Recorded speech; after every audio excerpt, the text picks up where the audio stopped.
Hello student, myself doctor Arvind Pal, आपका अपना प्यारा सा चैनल फिजिक्स क्लासेस। तो आज हम लोग स्टार्ट करेंगे कुछ न्यूमेरिकल प्रॉब्लम। क्यों स्टार्ट करेंगे, उसका रीजन है कि हमने इस पे जो भी थ्योरी डिपेंडेंट है इस न्यूमेरिकल पे वो सब स्टडी कर लिया, और ये जो न्यूमेरिकल है वो एग्जाम पॉइंट ऑफ व्यू से बहुत इंपॉर्टेंट है। तो चलिए लेक्चर को स्टार्ट करते हैं, और आप लोग कॉपी पेन को निकालिए और प्रैक्टिस करना स्टार्ट कीजिए। तो हमारे पास जो पहला न्यूमेरिकल है, ये बहुत न्यूमेरिकल कुछ हमने नोट किए हैं। पहला क्वेश्चन है कि हमारे पास ये कोई कैपेसिटर है जिसमें दो डाइलेक्ट्रिक इंसर्ट किए गए, एक K1 है और K2 है। ठीक है, जिसकी स्पेसिंग दो प्लेट की है वो D है। एरिया तो हाफ हो जाएगा, A/2 हो जाएगा, A/2 हो जाएगा। तो इस केस में हमें C इक्विवेलेंट निकालना है। मतलब इसमें जब हमने डाइलेक्ट्रिक को इंसर्ट किया तो देन उसका टोटल कैपेसिटेंस कितना होगा उस चीज को कैलकुलेट करना। सेकेंड हम केस है कि हमारे पास कोई दो डाइलेक्ट्रिक है, उनको कैपेसिटर में इंसर्ट किया गया, और इस केस में भी हमें सी इक्विवेलेंट निकालना है। फिर हमें सी इक्विवेलेंट का रेशियो निकालना है, और अगर K1 की वैल्यू 2 है तो K2 की वैल्यू 3 है, देन जो रेशियो आ रहा है उसकी वैल्यू कितनी होगी। सिंपल सा क्वेश्चन है, तो आप लोग ट्राई करिए। मैं क्वेश्चन को स्टार्ट करता हूं, तो आप भी कॉपी और पेन को उठाइए और नोट करना स्टार्ट कर दीजिए। तो सॉल्यूशन की बात आ जाते हैं कि पहले वाले केस में देखेंगे, यहां से स्टार्ट करते हैं। हमें मालूम है, वी नो दैट, क्या फार्मूला होता है capacitance, C is equal to epsilon not A over D into K. ये कब है, जब डाइलेक्ट्रिक कैपेसिटर में इंसर्टेड है। तो सेम फंडामेंटल यहाँ। तो यहाँ पर अगर देखा जाए तो हमारे पास दो डाइलेक्ट्रिक, एक K1 वाला है और K2 वाला है, दिख रहा है ऑलरेडी। तो इसे मान लेते हैं इस C1, और इसको क्या मान लेते हैं C2 वाला। तो हम लिख सकते हैं C1 is equal to epsilon not A और A/2 upon D into K1। तो इसका कितना लिख सकते हैं, इसको लिख सकते हैं epsilon not A K1 upon 2D, and C2 is equal to कितना हो जाएगा,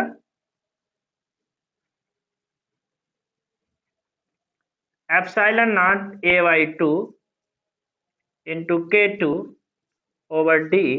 तो ये भी वैल्यू कितनी हो जाएगी, epsilon not A K2 over 2।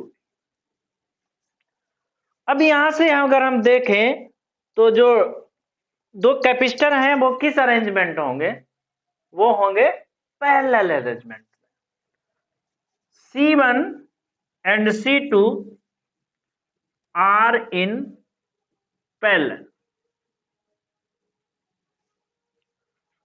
So C equivalent dash यहां पे माना गया है C1 प्लस C2। तो C1 की वैल्यू कितनी है, epsilon not A K1 over 2D plus epsilon not A K2 over 2D। तो फाइनली अगर हम यहां से कॉमन ले लें तो हो जाएगा epsilon not A over D, common हो गया 2D, बचा हमारे पास K1 प्लस। तो ये K1 प्लस K2 की वैल्यू क्या है, C इक्विवेलेंट। तो पहला वाला पार्ट हम लोगों ने सॉल्व कर लिया। ठीक है, क्वेश्चन को नोट करते जाइए। तो हमने क्या निकालना, इसका C इक्विवेलेंट की वैल्यू कितनी है, इसकी C इक्विवेलेंट की वैल्यू ये हम लोगों ने कैलकुलेट कर। ठीक है, कोई प्रॉब्लम नहीं आनी चाहिए, क्वेश्चन को नोट करो। तो आई होप इसको हम मिटा देते।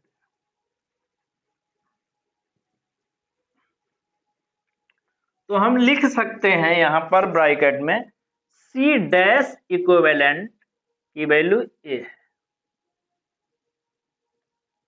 ठीक है, now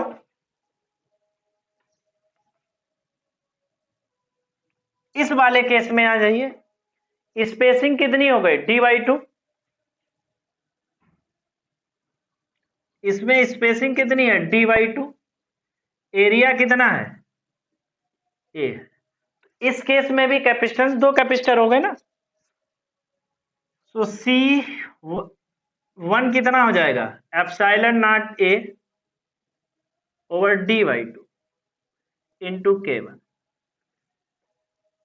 see is equal to क्या, epsilon not a over D, तो कितना हो जाएगा 2 epsilon not a K2 over D. And C2 is equal to कितना हो जाएगा, epsilon not A into K2, ये हो जाएगा डी बाई टू, और ये हो जाएगा 2 एप्सिलॉन नॉट, ये आपका K1 होगा, ए K2 ओवर डी। C1 और C2 किस अरेंजमेंट में होंगे, सीरीज में होंगे, क्योंकि C1 and C2 are in series. So C equivalent कितना हो जाएगा आपका, क्या होता है C इक्विवेलेंट, यहाँ पे डैश कितना हो जाएगा 1/C1 प्लस 1/C2। तो C1 C2 की वैल्यू पुट कर देते तो हो जाएगा 1/2 एप्सिलॉन नॉट ए, और कितना हो जाएगा D प्लस एक K1 भी है साथ में, K1 plus 1/2 epsilon not A into K2 over D. तो 1/C equivalent is equal to dash हो जाएगा आपका D over 2 epsilon not a K1 plus D over 2 epsilon not A into K2। तो जिस चीज आपको लग रहा है कि कॉमन हो जाएगी उसको कॉमन ले लें, तो D/2 epsilon not a common हो गया, तो कितना बचा है, यहाँ पे बचा है कि 1/K1 प्लस 1/K2।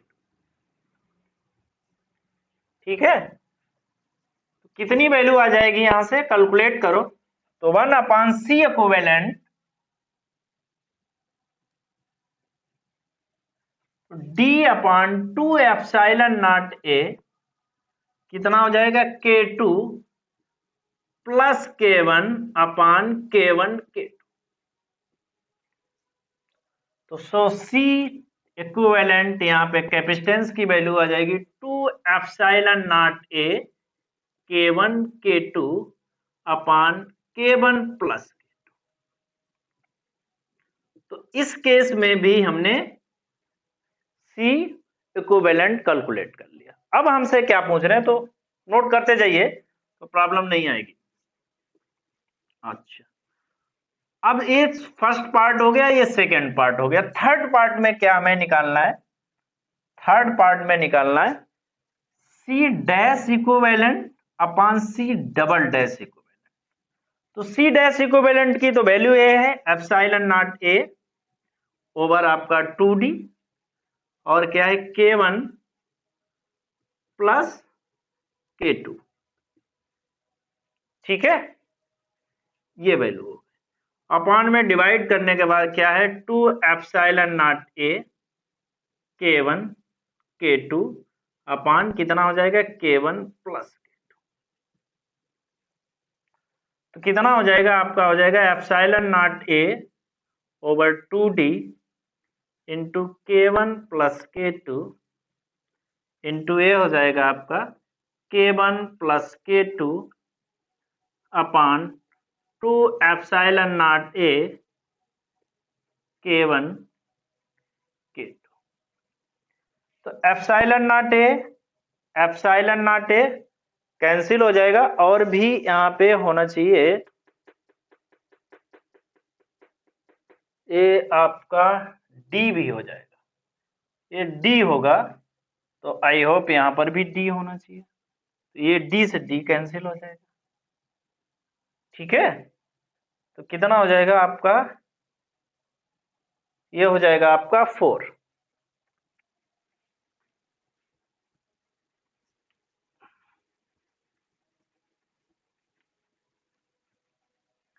तो कितनी वैल्यू आ जाएगी यहाँ पे,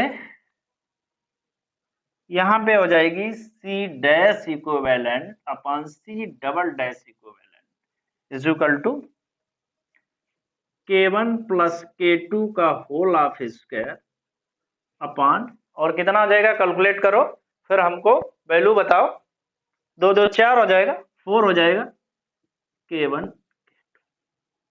ये आपका आंसर हो जाएगा। थर्ड फोर्थ वाले केस में कह रहा if k1 is equal to 2 and k2 is equal to 3, तो देन हमारे पास हो जाएगा C dash equivalent upon C double dash equivalent कितना हो जाएगा k1 प्लस k2 मतलब 2 प्लस 3 का whole of square upon 4 into 2 into 3, तो ये कितना हो जाएगा आपका 25 अपॉन 20, ये आपके आंसर हो जाएगा। तो आई होप क्वेश्चन समझ में आया होगा। ठीक है, अब नेक्स्ट प्रॉब्लम की तरफ मुड़ते हैं और क्वेश्चन नंबर सेकंड को सॉल्व करते हैं।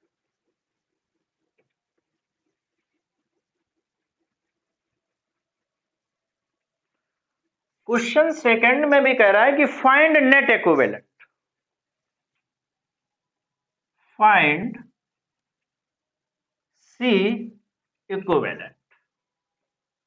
ठीक है, क्या क्वेश्चन है C इक्विवेलेंट के केस में, ये कोई कैपेसिटर है और इसमें 3 प्लेट इंसर्टेड है, एक ये प्लेट है, दूसरी ये प्लेट है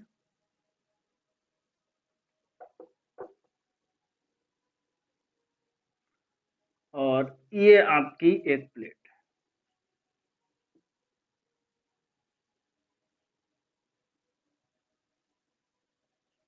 ठीक है, ये आपके, मैं क्वेश्चन देखता हूं क्या क्वेश्चन है।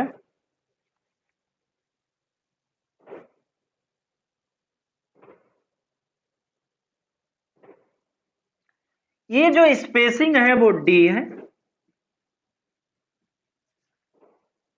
ये आपका कितना है d/3, ये भी d/3 है, ये भी d/3। ठीक है, ये कोई डाइलेक्ट्रिक है k1, ये आपका k2, ये आपका k3, मान लिया इस टाइप का, इसमें जो बुक में है वो ये डाइलेक्ट्रिक, दूसरा एक डाइलेक्ट्रिक है और ये कोई थर्ड डाइलेक्ट्रिक। इस केस में हमें जो है वो C इक्विवेलेंट कैलकुलेट करना है। ठीक है, तो find C equivalent of capacitor. तो बताइए भाई इसको कैसे सॉल्व करेंगे, सेम फंडामेंटल है, ये आपका करें।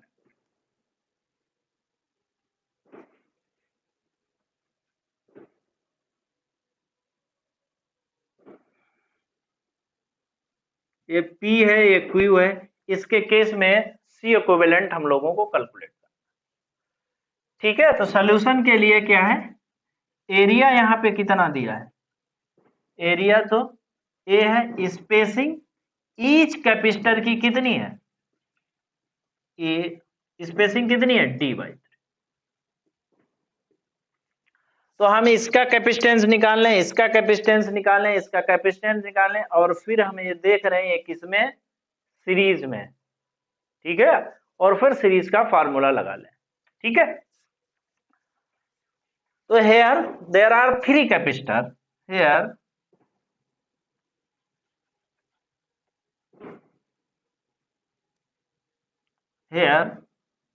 आर 3 कैपेसिटर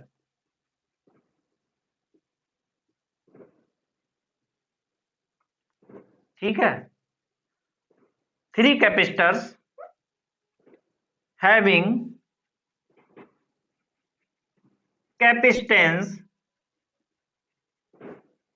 कितना है कैपेसिटेंस C1, क्योंकि C इज इक्वल टू क्या होता है epsilon not A over D into K. तो पहले वाले कैपेसिटर के मान लेते हैं, C1 हो जाएगा epsilon not A by 3 into D into K, तो कितना हो जाएगा epsilon not A K2 upon 3D। Similarly C2 is equal to कितना हो जाएगा epsilon not A by 3 into D, no no no no no, area is d/2, no, C1 is equal to हो जाएगा epsilon not A into K1 into dy3, तो हो जाएगा 3 epsilon not a K1 into D. Similarly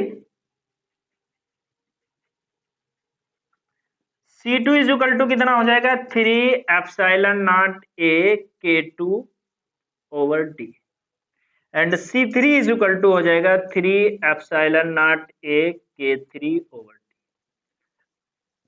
ठीक है, ये value हमारे पास आ जाएगी। अगर हम देखें तो दीज 3 आर इन किस अरेंजमेंट में है, series C1, C2 and C3 are in series. So C equivalent इस केस में कितना हो जाएगा, so C equivalent हो जाएगा 1/C equivalent is equal to हो जाएगा 1/C1 plus 1/C2 plus 1/C3। ठीक है, जस्ट वैल्यू पुट कर दीजिए आप, 1/C equivalent is equal to 1/C1 मतलब 3 epsilon not a K1 over D plus 1/3 epsilon not a K2 over D plus 1/3 epsilon not A K3 over D. ठीक है, तो solve करिए कितनी वैल्यू आ रही है।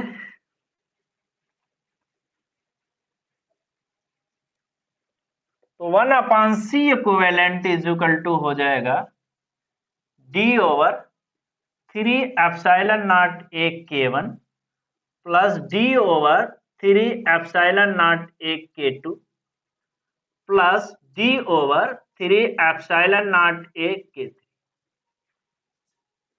ठीक है, फर्दर सॉल्व करो। मैं अब तो मैथमेटिक्स है, just 1/C equivalent is equal to क्या कॉमन ले सकते हैं, यहां से ले सकते हैं d/3 एप्सिलॉन नॉट ए, तो कितना बचेगा 1/K1 plus 1/K2 plus 1/K3।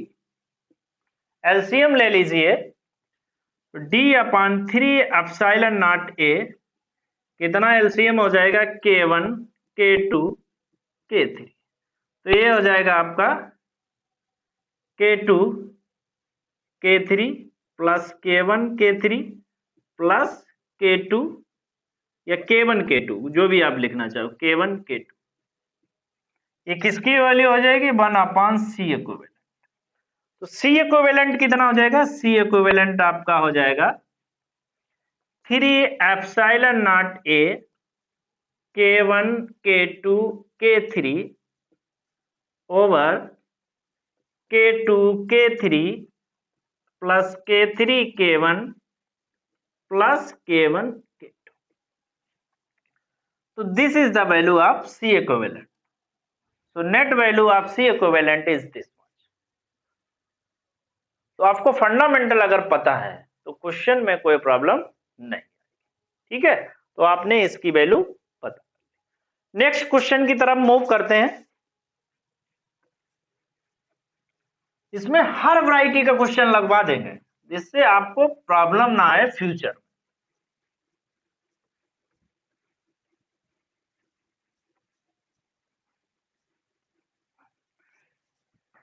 Next question जो है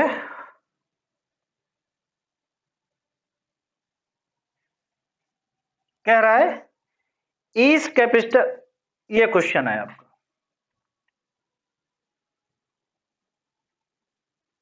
ठीक है,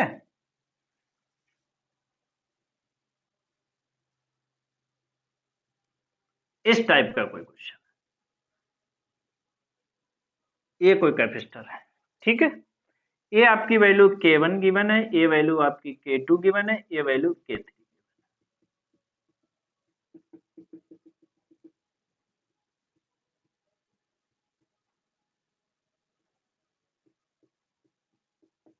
ठीक है, और क्या गिवन है, ये पॉइंट ए गिवन है, ये पॉइंट क्या है बी गिवन है, और ए स्पेसिंग डी।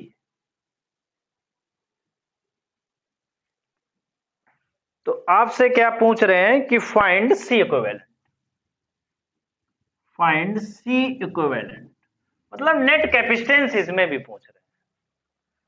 तो सॉल्यूशन के लिए देखो यहाँ पे एरिया कितना है, एरिया को ही तो डिवाइड किया गया, यहाँ पे स्पेसिंग कितनी है, स्पेसिंग तो अभी भी डी है, एरिया कितना है, एरिया को कर दिया गया a/3। पहले क्या थी, स्पेसिंग जो डिवाइड हो रही थी, अब क्या डिवाइड हो रहा है, एरिया डिवाइड। ठीक है, तो हमें क्या निकालना है, इसका कैपेसिटेंस कितना होगा, इसका कैपेसिटेंस कितना होगा, इसका कैपेसिटेंस कितना, और इस कैपेसिटेंस की वैल्यू निकाल लें। फिर हम देखें कि उसका अरेंजमेंट कितना है, सीरीज में है या पैरेलल। तो हमें ये क्या दिख रहा है, हमें तो ये दिख रहा है कि ये किसमें है, पैरेलल अरेंजमेंट। ठीक है, तो ईच कैपेसिटेंस ई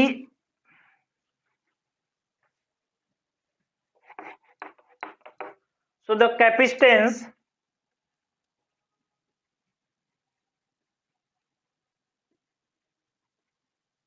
is, क्योंकि C इज इक्वल टू कितना होता है, epsilon not A over D into K. तो इस कैपेसिटर का निकालें, फिर इस कैपेसिटर का निकालें, और फिर इस कैपेसिटर का निकालें। तो C1 इज इक्वल टू कितना हो जाएगा आपका, epsilon naught A/3 into D into K1। तो कितना हो जाएगा आपके पास, 3 वैल्यू हो जाएगी हमारे पास epsilon not A K1 over 3। Similarly C2 is equal to कितना हो जाएगा, epsilon naught A/3 into K2 into D, ये आपका हो जाएगा epsilon not A K2 over 3। And C3 is equal to हो जाएगा epsilon naught A/3 into K3 into D is equal to हो जाएगा epsilon not A K3 over 3। अब ये देखो, ये कैपेसिटर जो आपने कैलकुलेट किया, इसका अरेंजमेंट कितना, किस टाइप का है, चूंकि C1, C2 and C3 are in किस टाइप का कॉम्बिनेशन है, बताओ भाई, हमें तो ये पैरेलल दिख रहे हैं, are in parallel. So C equivalent कितना हो जाएगा, C इक्विवेलेंट हो जाएगा C1 plus C2 plus C3। ठीक है, तो C इक्विवेलेंट हो जाएगा C1 plus C2 plus C3। तो इसको हम मिटाते हैं यहां से,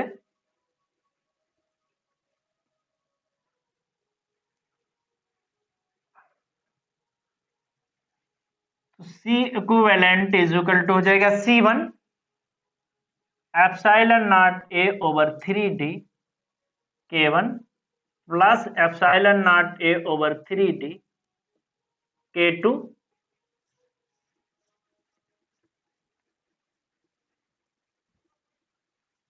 plus epsilon not A over 3D into K3। जो भी आपको लगे कॉमन ले सकते हैं, वो कॉमन ले ले, तो epsilon not A over 3D common ले सकते हैं, तो हो जाएगा K1 plus K2 plus K3। तो this is the answer of this question. ठीक है भाई, कोई प्रॉब्लम आए, ये संभव नहीं है, क्योंकि हर वैरायटी का क्वेश्चन जो है वो सॉल्व हो चुका है। ठीक है, अब नेक्स्ट क्वेश्चन एक और सॉल्व करते हैं, 2 क्वेश्चन और हैं। आई होप फिर इसके बाद में आपको कोई भी प्रॉब्लम नहीं रहेगी। आइए भाई, और थोड़ा सा तुम भी इस क्वेश्चन को ट्राई करो, बड़ा इंपॉर्टेंट क्वेश्चन है। देखिए क्या है क्वेश्चन में, इस टाइप का कुछ अरेंजमेंट, ये अरेंजमेंट आप देखिए, इस टाइप का, यहां पे इन्होंने ऐसे डिवाइड कर दिया,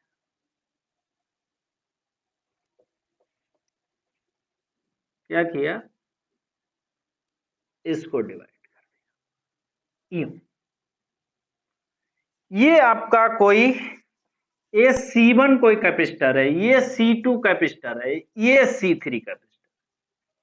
इसका डाइलेक्ट्रिक कांस्टेंट है वो K1 गिवन है, इसका डाइलेक्ट्रिक कांस्टेंट है K2 गिवन है, और इसका डाइलेक्ट्रिक कांस्टेंट K3 गिवन। जो स्पेसिंग है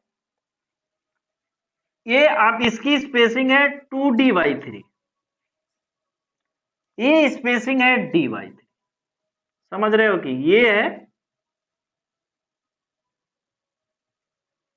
तो ये टोटल स्पेसिंग कितनी है d।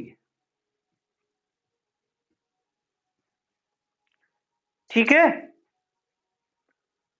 आपसे पूछ रहे हैं कि find C equivalent, find C equivalent. ये गिवन है, ये आपका a/2 गिवन है और ये आपका a/2। तो इस वाले कैपेसिटर के लिए स्पेसिंग कितनी है, इस वाले के लिए तो स्पेसिंग जो है वो d हो गई, एरिया उसका कितना हो गया, C1 के लिए कितना हो गया स्पेसिंग, तो d हो गई, एरिया कितना हो गया a/2। इस वाले के लिए स्पेसिंग कितनी हो गई C2 के लिए d/3, एरिया इसका भी कितना आ रहा है a/2, और इस वाले के लिए भी इसका स्पेसिंग जो है वो 2d/3 हो गया, और एरिया कितना रहा a/2। क्लियर। तो हमें तो पहले क्या करना, पहले तो हम ये देख लें कि C2 और C3 का अरेंजमेंट कितना है, किस टाइप का अरेंजमेंट है, और इसके अरेंजमेंट की हम वैल्यू निकाल लें, फिर इसके अरेंजमेंट की वैल्यू निकाल लें, और अगर हम ऐसा कर लेते हैं तो क्वेश्चन सॉल्व हो जाएगा। हिंट दे दिए, तो इसको आप जो है वो सॉल्व करें और देखो आप उसमें क्या कर सकते हैं। ठीक है, पॉज करिए और को सॉल्व करिए। तो पहले हम इसको सॉल्व करते हैं, C2 और C3। क्योंकि C2 and C3 are in किसमें है, सीरीज। तो 1/C इक्विवेलेंट कितना हुआ, 1 हुआ C1 plus 1 sorry C2 and C3 है, C2 एंड C3। तो कितना हो जाएगा, ये आपका हो जाएगा, ये हो जाएगा C2 C3, और कितना हो जाएगा C3 प्लस C2। तो C इक्विवेलेंट की वैल्यू हो जाएगी C2 इंटू C3 अपान C3 प्लस C2। ये तो हमें C1 और C2 की वैल्यू पता होना चाहिए, क्योंकि C इज इक्वल टू कितना होता है epsilon not A/D into K. तो पहले वाले केस के लिए निकाल लें, इस वाले केस के लिए C2 की वैल्यू कितनी हो जाएगी एप्सिलॉन नॉट A, और A कितना a/2 इंटू K2, और स्पेसिंग इसकी कितनी है d/3। तो कितना हो जाएगा C2 इज इक्वल टू हो जाएगा 3 epsilon not A into K2/2। ये हमारी वैल्यू जो है वो C2 की हो जाएगी। ठीक है, एंड C3 कितना हो जाएगा epsilon not into A/2 into आपका K3, और स्पेसिंग यहां पे कितनी है 2d/3।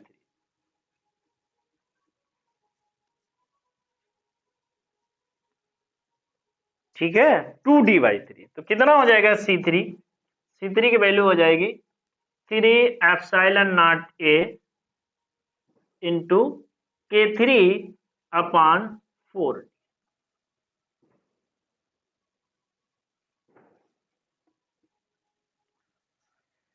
ठीक है, तो हमने क्या किया C2 और C3 की वैल्यू निकाल ली, और हम इस वैल्यू को इक्वेशन जो फर्स्ट हमने कंसीडर किया उसमें वैल्यू पुट कर देते हैं। पुट इन इक्वेशन फर्स्ट,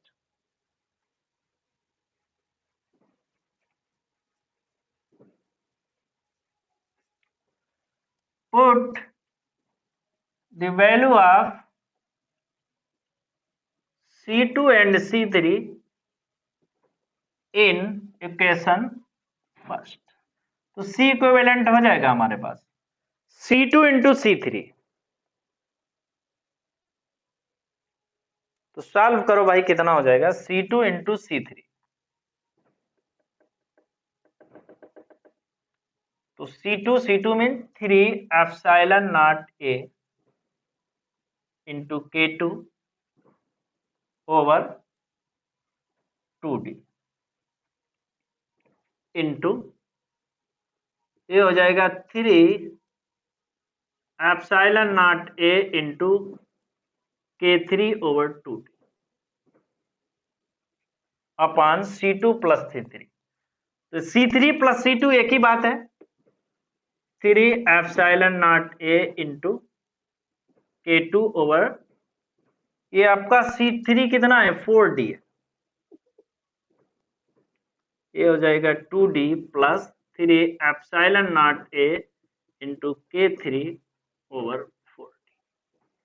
ये आपका वैल्यू आ गई। तो यहां से C इक्विवेलेंट कैलकुलेट करो। तो C इक्विवेलेंट कितना हो जाएगा बताओ भाई।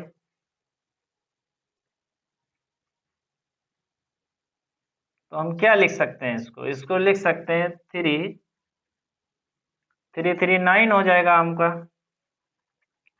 9 epsilon not square A square into K2 into K3 upon 8D square. ठीक है,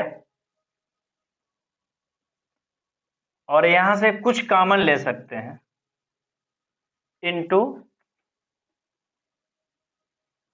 ये कितना हो जाएगा आपका divided by 3 epsilon not A common ले लें अपॉन 2D, ये कॉमन हो गया आपका। यहां से कितना बचेगा K2 प्लस K3/2। ठीक है, अब तो इसे सॉल्व कर सकते हैं, बिल्कुल सॉल्व कर सकते हैं। तो थोड़ा और सॉल्व करिए इसे। तो हो जाएगा 9 epsilon not square A square K2 K3 upon 8D square over हो जाएगा 3 epsilon not A over 4D, और ये आपका हो जाएगा 2K2 प्लस K3। 2 यहां से कॉमन ले लिया, तो C इक्विवेलेंट की यहां से वैल्यू हो जाएगी आपका 9 epsilon not square A square into K3 K2 over 8D square into 4D upon 3 epsilon not A 2K2 plus K3। तो ये 2 टाइम्स हुआ, एक D से एक D कैंसिल हो गया, ये आपका 3 बचा, ये कैंसिल हो गया इससे, ये इससे कैंसिल हो गया, ये आपका 3 बचा। तो C इक्विवेलेंट यहां से जो वैल्यू आई, तो C equivalent is equal to ये आया 3 epsilon not A into K2 K3 over 2D 2K2 plus K3। इतनी बात समझ में आ गई? ठीक है भाई, इतनी बात समझ में आ जानी चाहिए। तो C इक्विवेलेंट किसका निकाला? इसका C इक्विवेलेंट निकाला, इस वाले का। Now C equivalent and C1, इसके साथ में अब ये किसके साथ में किस टाइप का अरेंजमेंट बनाएंगे? ये जो बनाएंगे वो किस टाइप का बनाएंगे? Parallel, are parallel. So C dash equivalent is equal to C1 plus C equivalent.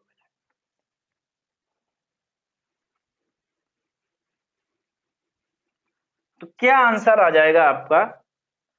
तो C dash equivalent is equal to C1 हो जाएगा epsilon not A over D into K1, यही तो होगा, plus 3 epsilon not A into K2 K3 over 2D 2K2 plus K3। क्या common ले सकते हैं? तो जो भी कॉमन मिल जाए तो ले सकते हैं epsilon not A over D, epsilon not A over D, ये चीज यहां हम लोगों ने कॉमन ले ली। तो हमारे पास कितना बचा? ये बचेगा K1 plus 3 K2 K3 over 2 2K2 plus K3। आप इतना भी आंसर लिख सकते हैं, या फर्दर इसे और सॉल्व करना चाहें तो भी सॉल्व कर सकते हैं कि एस कोई प्रॉब्लम नहीं। या तो ये इतना लिख दें 2K2 K3 जो भी है आप लिख सकते हैं, लेकिन यहाँ पे एरिया था ये 2D हो जाएगा, तो यहाँ 2D के यहाँ से भी कॉमन हो जाएगा, ये हो जाएगा, क्योंकि C इज इक्वल टू क्या होता है epsilon not A over D into K, और C1 के केस में हो जाएगा epsilon naught A/2 into D into K1। तो ये वैल्यू हमने उठा के यहाँ पे पुट कर दी, तो एप्सिलॉन नॉट A/2D हो जाएगा। तो ये पूरी एक कॉमन हो जाएगा, ये वाला सीरीज पूरा ये कॉमन, तो epsilon not over 2D common हो जाएगा, एक K1 बचेगा plus 3K2 plus 3K2 K3 अपान जो है वो 2K2 K1 3। ठीक है, ये आपका आंसर जो है वो फाइनली आ जाएगा। ठीक है, या फर्दर एलसीएम लेके फर्दर सॉल्व करो तो उतना लेंथी कोई करने की जरूरत है। एक क्वेश्चन और सॉल्व कर लेते हैं, ये आपको दे देते हैं।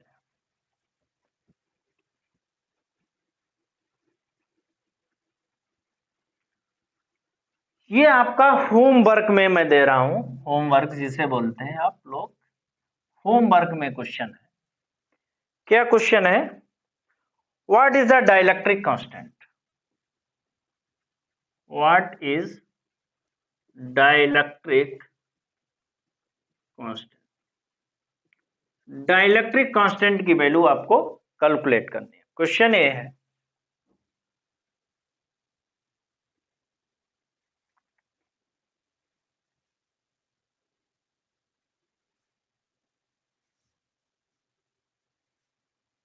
ये आपका K1 है कोई डाइलेक्ट्रिक, ये आपका K2 है, ये आपका K3 है, ये आपका dy2 है, ये आपका dy, ठीक है, ये आपका ay2 है, ये आपका ay2 है। मतलब इस तरीके से इंसर्ट किया गया है K1 K2 की वो हाफ डिवाइड हो जाए, और ये स्पेसिंग जो है वो d। तो इस केस में आपसे पूछ रहे हैं कि व्हाट इज डाइलेक्ट्रिक कांस्टेंट।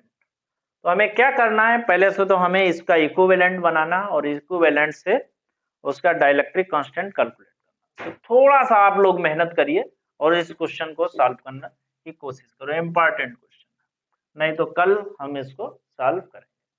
तो चैनल को लाइक एंड सब्सक्राइब करते रहिए, अपने दोस्तों के साथ में शेयर करते रहिए। Thank you so much.